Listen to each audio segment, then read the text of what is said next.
let's go get Leah. Oh, sister. Woo! How are you? Good. How are you? Oh, so good. So are you ready? I'm so ready. All right, let's go on in. We got a chair ready for you? All right, let's do it. I know, we got thousands of people have been here. The day's been pretty awesome, you know, like we've been really breaking down like what the values that all of us as women have and what we want to really share to the world. I mean, obviously it's Wealth Day, so that's a pretty big one. And you are the absolute best person I could imagine to like close the show, and the fact that you're in Bali was even bigger. But I'd like to introduce Leah to all of you so you actually know a bit about her from me. She's the CEO and founder of the Wealth Witch podcast. She's also the producer of the Witches of Wall Street reality TV show, which both of us are witches, right? We're kind of witchy and we're wild.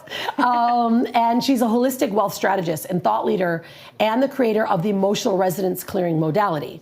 Leah's purpose is to inspire and empower millions of people to wake up, repattern their wealth programming, and reclaim their divine right to be wealthy in all areas of their lives. And I love this conversation, Leah. Like, it's so awesome to have you. You're my dearest, dearest sister. And let's talk about that. Let's talk about this, you know, problem that we have right now. This is the real epidemic, isn't it? This is not the virus, the pandemic. The real epidemic is this financial slavery that people have found themselves locked in. How are you seeing what's happening, and where do you think we can go? Yeah, so first of all, I've been watching all morning, and this has been amazing. Oh. So well done, you.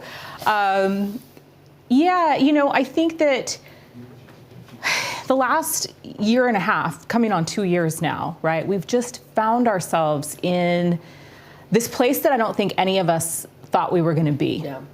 However, this reality of financial slavery consciousness and financial internment, it's been going on for generations. We're just now seeing it because the control and manipulation has come so much more to the forefront of our everyday lives.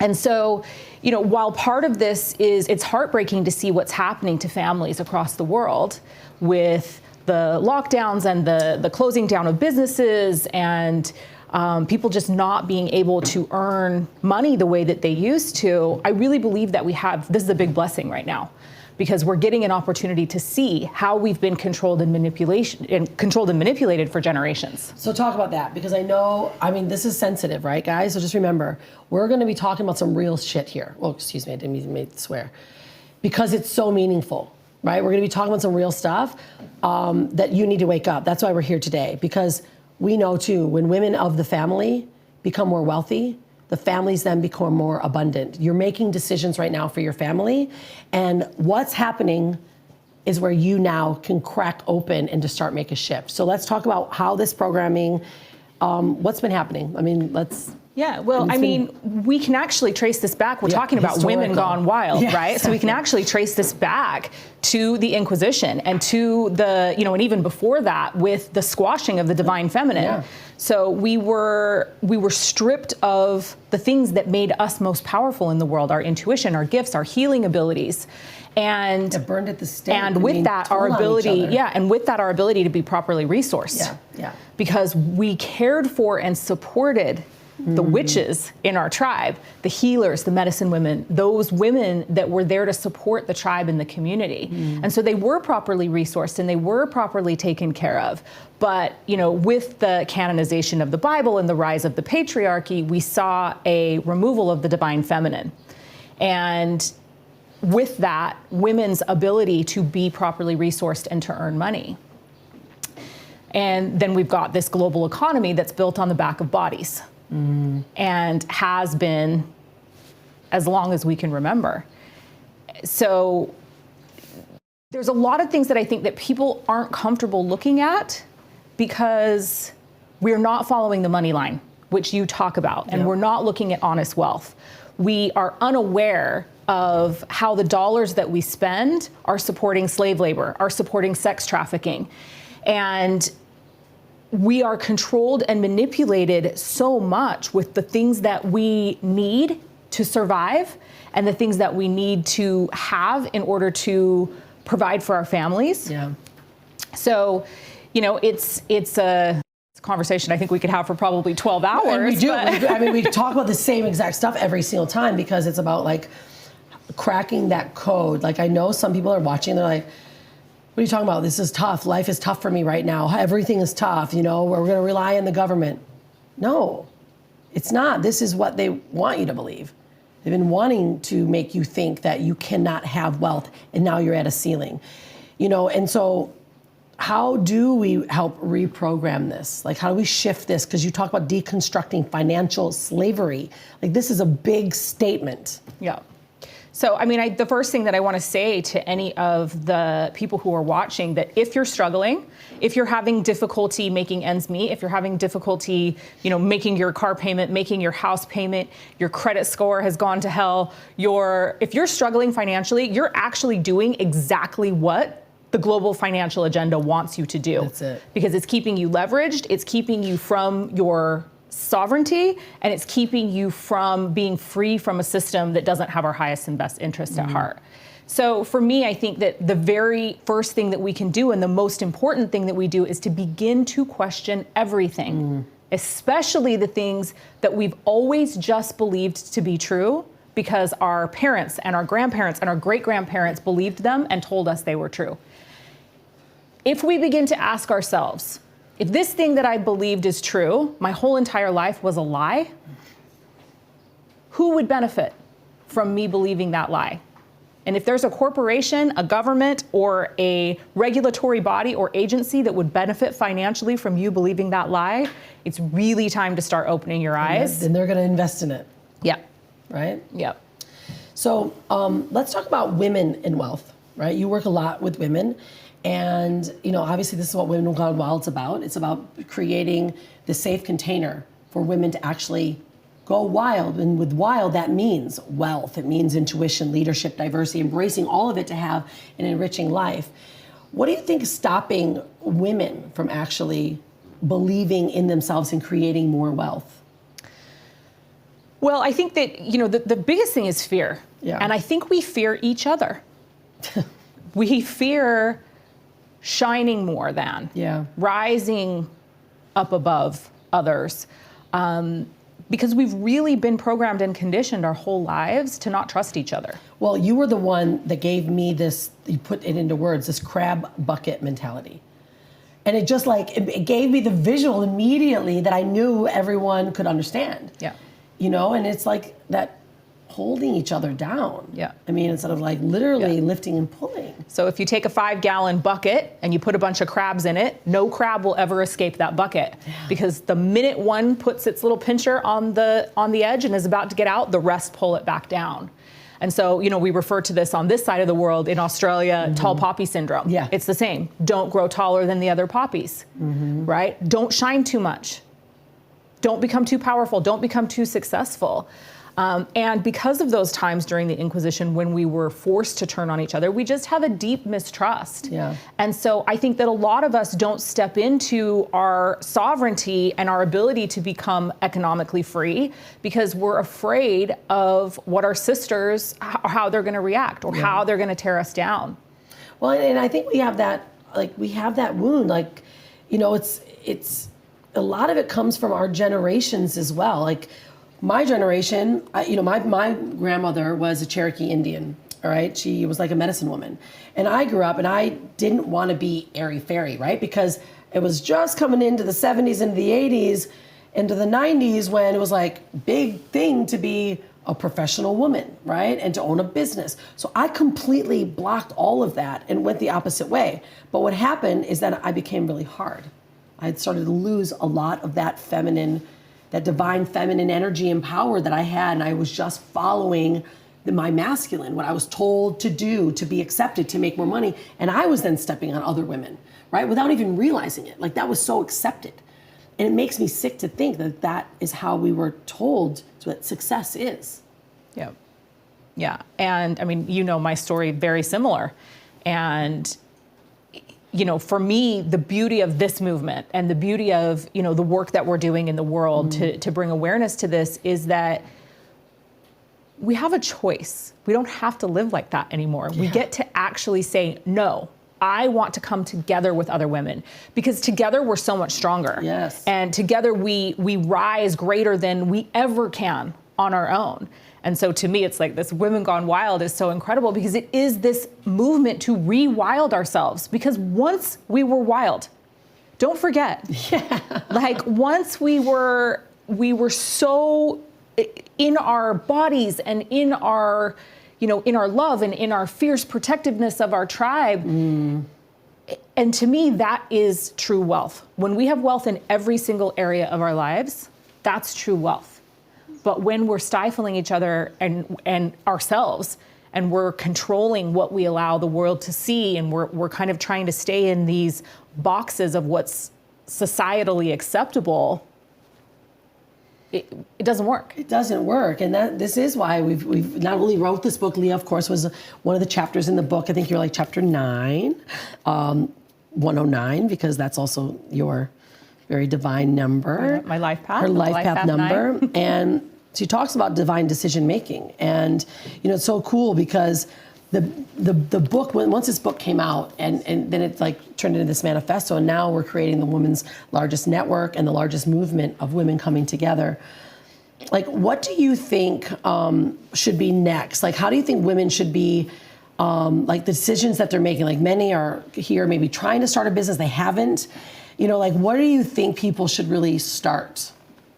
Yeah, I mean, I think that we all want to do our purpose work in the world, right? We all want to share that divine mission that we've been sent here to share. But I think what happens is women wait. So they don't move forward because they don't know exactly what that purpose work is yet, or they don't know exactly what that divine mission is. And so the thing I would say is we need to just start. You need to start sharing your voices. You need to start sharing your thoughts.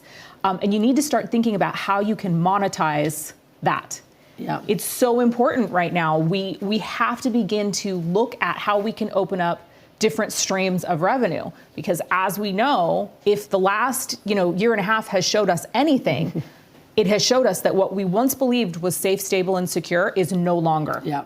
Yeah. And so it's so important that we start looking at where can we open up additional streams of revenue and income for ourselves, and just start actioning. Like, just start actioning. Yeah, I mean, I think it's so big. I mean, this is also why, because you and I just talked about this the other day, like additional streams of revenue. My goodness, I've got probably 20 to 30 different streams of income. And when someone's, this is just my business, I'm like, no, I mean, I write a book, I own a company, I'm an investor, like all these different things that we do that women don't realize, like I'm an affiliate of other people's stuff, like, right? We share each other's things, but this is where the power is on why I want to create this network as well, right? Because I want to be able to create multiple streams of revenue for people and help them bring theirs in so that everyone can be part of it. But I think there's some big gaps, which is also why we built this. And where do you think, like if women were starting now, what do you think some of the gaps they probably have with scaling? Because most of them are manually doing it. Oh, right? Listen, I can tell you because I've been there, right? Right. Yeah, it's first of all, it's not knowing what you don't know. Yeah. And if you're an entrepreneur and you're a solopreneur and you're out there trying to do everything yourself, I taught myself everything, and I just winged it for so many years and left so much money on the table. Yeah. So this piece of like systems and funnels and support is huge. And so that's the thing I think I'm the most excited about with the network is women who are content creators or who have a message being able to come into this network and have all of that support already there and set up for them. Well, I think too, like, would you say the biggest gaps that I've seen, like I'm a super techie geek, right? So I started working 15 years ago. I built the first funnel. Like I was one of the first women that built the first funnel, made $1 million with a funnel, and I didn't even know what a funnel was, right? And since then, now there's a lot of tools, but these tools are very masculine. They're very difficult. I mean, like they say it's supposed to make it easy. Yeah. I mean, it's not easy. I have a massive team now to help me run all these systems that are supposed to help me make more money. Instead, I've invested more. So I started finding those gaps, right? Where the technology side, the sales funnels, like especially women, like we want to share our gift. which is why everything ends up happening manually. And we hit a ceiling of what we can actually do. It's because we don't have the tech or the wherewithal or the understanding of actually how to do it and how to have and find the marketing, the eyeballs, right? Like you can maybe get some tech together and you have a great offer, but if you don't have eyeballs or people that are watching it, you're stuck. And so this is why I'm putting the network together. Now I've been working with you and said, okay, where do you think the gaps are? Like, what do you think women need right now? Like, we love community, right? Yeah. Being in a space of community. I have been asking for this forever, and that is the largest network and like a Rolodex of every single woman and what they do. So I can say, oh, I need help with marketing, Facebook ads. These are all the women that do it, right? And they're qualified women. And they're qualified because they're in the network, right? Yes. Yeah, they're qualified to do the work. Like your work, right? You and Michelle actually have an amazing, amazing business. And I can imagine other women that are doing similar things to you, or they need your help. They don't really know how to find it because it's extremely unique, yep. Right? And to be able to be like featured and showcased in front of, let's say, my network, right? I get 500,000 plus views on my shows, and we've got women that are inside this network. You're inside the network, teaching your wealth strategies, and the courses that you and Michelle run. Like, your people now can go to a place where you are at. But the coolest thing is we've got AI that's going to say, if you like this, you might also like Rhonda's stuff, right? Or if you like Rhonda, you might like Leah's, because they know that I'm into marketing, you're into wealth, and if they're doing it together, they like both. So we're building this. So we're building it almost like, it's like Netflix and Thinkific, because that's like another like course program, coming together. Right? So, or like Amazon Prime coming together, where you're completely showcased on what your content is. And then like you're featured all over the platform. And so like this is stuff that I think most women may not know how to do themselves. I don't think anyone knows how to do this unless you've been in the business trying to sort it out for 15 years, yeah, right? Yeah, like exactly. it's a lot, and I think the other thing that prevents women from moving forward is it's overwhelming. It's overwhelming to think about having to do all of these things, and so when we get overwhelmed, we don't act, right? Because that is feminine nature, like. We're not like the masculine. We don't simply go out and push through things. Right. When we get overwhelmed, we pull back. Yeah. And, so to be able to take that away. Yeah. And the other thing is we need to feel supported. And it's really hard on your own, out there trying to do it every day on your own, to feel supported. And that's the other beautiful thing about this movement, this network, is the incredible community and support that you're creating inside of here. Yeah, it's turning into something masterful and bigger than I ever imagined. So Leah, we've got a massive amount of questions that are starting to come in, and we want to get you some of the answers for them. And I think, okay, so Tammy asked the question, so you brought this up because we talk about this often, is what is the money line? And I'll answer it first because it's something that we've implemented actually into our company that turned our company from, a $500,000 company to 3 million plus. And that is protecting the core of your money line, not the bottom line. Like most companies talk, where's my bottom line? How can I save money? How can we cut corners? Or how can we make sure we increase our margins? Well, we work on our money line, meaning like the center of your company's at the heartbeat. That is where your money line starts. Well, how you get money into that money line account is where it comes from. Like, is it coming from certain clients? What are the values of those clients? How do they treat money? You start to become very selective when you realize that if your clients aren't conscious or using money properly and it comes in to your heart, it can clutter and to clog up the goodness of your company. Same thing with investments. When you make investments, what are you investing in that brings revenue into the company, right? When you are advertising, when you're marketing, right? How is that marketing being done? Is it contrived? Is it forced? Is it manipulative? All of this is connected to the consciousness and the karma of your money line, right? So it's like how everything connects. The moment you start to expand on how you generate money, where it comes from, who uses it, who you pay, how your employees use the money, that's now protecting the money line. Do you want to add to this one, babe? Yeah, so for me, I believe so powerfully that everything is just energy, right? And so money and currency are just energy. And Energy is neither good nor bad. And so when money, though, will take on any positive association we make onto it or any negative association we make onto it.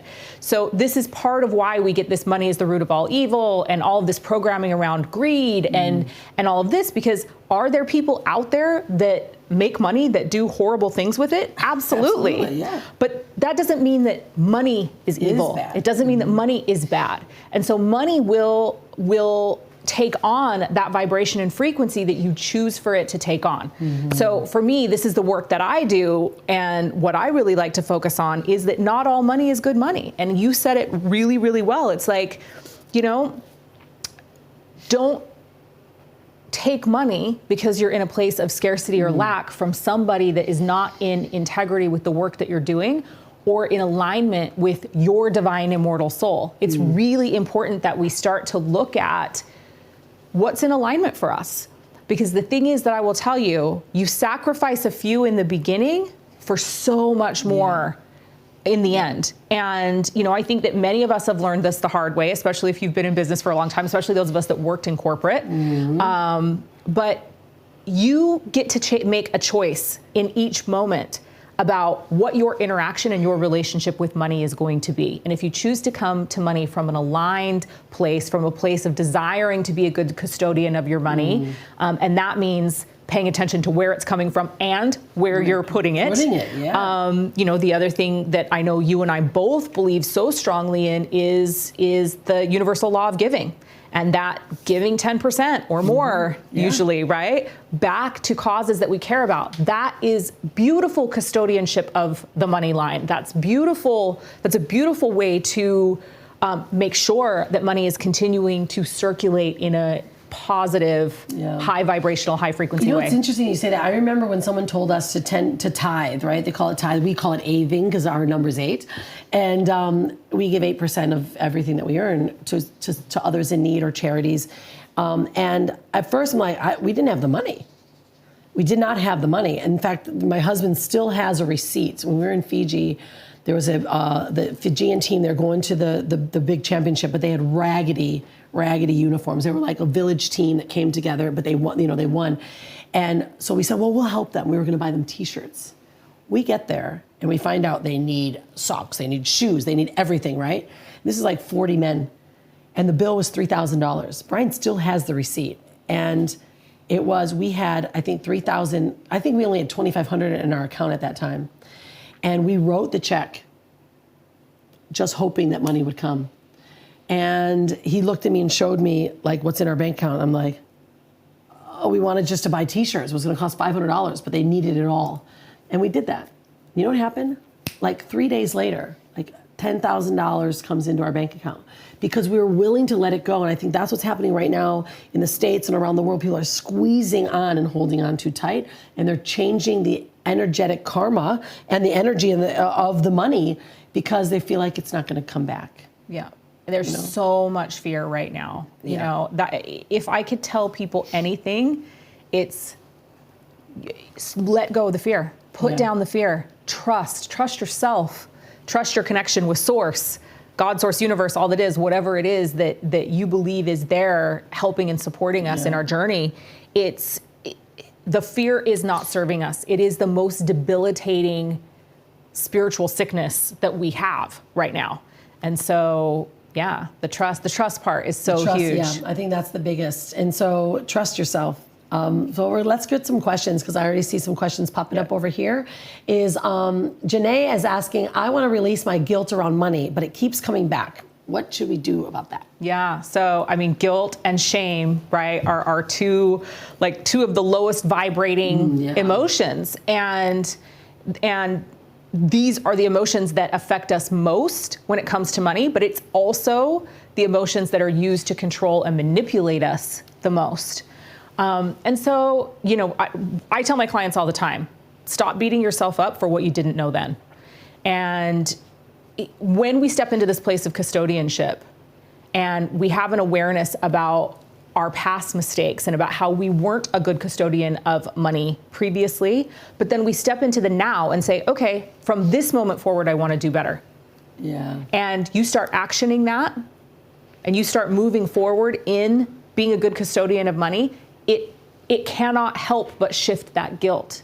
But you have to stop beating yourself up. That's a big one. You know, so I think that that's huge, and this is the work that I do, deconstruction work around all of this stuff when it comes to money, wealth, and currency. I have a free Facebook group called Wealth Alchemy that you can search and find, and I have a free 30-day program in there that anyone can come to do the. Yeah, if they get inside the mystery box, you're also the mystery box has a $4,000 wealth repatterning course in it. So for $97, it's, get it if you haven't gotten it yet. Make sure you get it. If you haven't done that, you really should. You really should. Plus all the other stuff that you get. I mean, it's crazy. We're giving away all kinds of courses. So my best course in there. So if you haven't gotten that or Ignite Your Fire, make sure you do that as well. Eileen is saying, or Desiree, I think I fear success, that women around me will resent me if I succeed more. How do I deal with that? I think that's common. Most likely, some of the women that are around you are going to. Yeah. And the most important thing that we can do right now is come into spaces like this and start building and creating community of women that want to and desire to support each other, because that's how we shift. And we hold love and compassion for the women that aren't quite there yet, that are still operating from those places of scarcity and lack and fear. But you have to be brave. Yeah. You have to be brave, and you have to start. Because you deserve to be properly resourced. You deserve to be wealthy, and the world needs your voice. Yeah, I love that. All right, so Eileen says, I'm so sick and tired of being held down, but I don't know where to even start. Whew. Yeah, and I mean, look, like, I think that this is a collective feeling right now across the globe. I think we're all feeling held down in one way or another. And, you know, it's hard because I think that it's easy for me to sit here and say, just start, just action, just move forward. When the fact is that we've been so controlled and manipulated with fear that many of us are just operating from our midbrain. Yeah. We're in that fight, flight, freeze. Exactly. And most of us as women, we freeze. It's just that paralyzed will of not being able to move forward. So the thing that I would say is start cultivating a conscious connection with source. Really start taking care of yourself. Start really serving that nervous system and get out of, as much as you can, that midbrain. Because this is the thing that prevents us from taking action. And make a list. Make a list of all the things that you would do if you felt like you had the power or the backing or the support to do them. And then slowly start taking things off that list and taking action. Well, and that's the thing. I mean, and being around women that are supportive of it. Because that's the thing, the other women will falter away, or they'll actually see that it's not affecting you at all, and they will come and join your girl band. This is the big purpose of why we've created Women Gone Wild, why we're writing a book that many of you guys are already putting in your applications for, but also why we're building this network. Because many of you just need to be in a community. You deserve to be in a space of other women, listening to other women, so that you stay in that vibration and that high level of frequency. And then all the other women will just either fade away or they'll come in and align with your frequency. This is what it's all about. Leah, I absolutely love you so much and really appreciate you. I mean, I've learned so much just by us, you know, like hanging in our space. And thank you for bringing your community here also, because we're so excited to get all of your community and everyone inside this network so we can really help shining and not only adding additional streams of income, but showcasing their content, protecting their content, showing them how to use tech that they never have used before. Like, there's so much that we're going to do together. And you're also the author in the next book, Wealth. So excited. Yeah, which is going to be super cool. So anyone that wants to also be inside the book with Leah, fill out an application. We do have limited spots. I think we only have 10 out of the 25 that are left. Amazing. Which is great. And is there anything more that we should leave here with from you, Leah, before I introduce the final and wrap up the day for everyone? Oh, wow. Just so honored to be here and just to be a part of this incredible movement that you're creating. And I think that, you know, the thing I got from this incredible day, because I was watching, you know, in the VIP room the whole day, was just, we are so powerful together. And when we start looking at wealth from eyes of, am I wealthy in all areas of my life, instead of just around finances or money? Yeah. That's actually when making money is easy. I think that people don't realize this. You can make $1, you can make $1 million. Yeah, and when you start creating wealth in all the areas of your life, money just flows. It has no choice but to. So start looking at maybe the areas where you feel like things aren't excellent and where you don't have wealth, and focus on those. Yeah. Because the health. Yeah. Right. So important. Your relationships, right? How you speak to yourself. This is all part of the wealth in your life. Yeah. Those you hang around with, how you attract, what you attract, that's wealth. Yeah. And that, the last part, unfortunately for most, is the financial side. But all of it has to be wholesome. And this is why when people ask these questions, like, just look at yourself. Are you wholesome? Do you feel that you have wholly completed everything that connects the wealth in your life? And usually it's no. Yep. So work on your relationships first. My husband and I have been working on a relationship, you and Sean, and boom, more money. Yeah. Like, wow, how did that happen? And as we know, the financial success is not sustainable if the rest of if you're not looking at wealth holistically. That's it. Because you'll make the money, but you can't sustain it. That's it. The sustainable wealth comes when you're wealthy in all areas of your life. All right. Leah, I love you. I love you too. You're the best. Thank you, sister. You.